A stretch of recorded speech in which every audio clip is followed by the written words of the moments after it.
And I've got some fresh dill here. I've got some butter, and there's a little bit of oil in my pan already. There is cream cheese, some half and half, some garlic powder, and my eggs.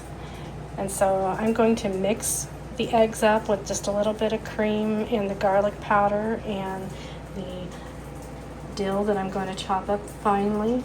And that's going to go into the pan, and then I'm going to put these little blobs of cream cheese into the mixture, but it's just going to be spread out. I'm going to divide that in very small pieces, and I may sprinkle a little pepper in it, maybe a little salt, but I will show you what it looks like here in a bit whenever it's done. But the reason I come across this recipe was one evening I was looking for something new to make for breakfast, and I was looking at different countries and recipes, and Swedish scrambled eggs come up, and it sounded really good, so we tried it, and it's become one of our favorites.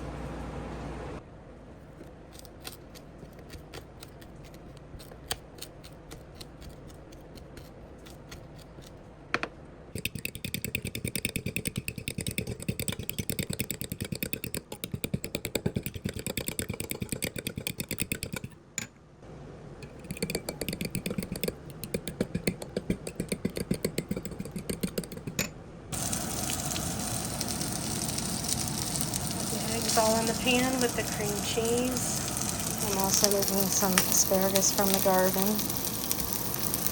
And I've got some fried potatoes with garlic scapes from the garden.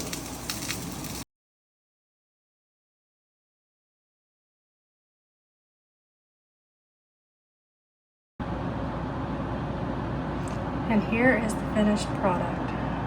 Fried potatoes with garlic scapes, fresh garden asparagus, and Swedish scrambled eggs with fresh garden dill.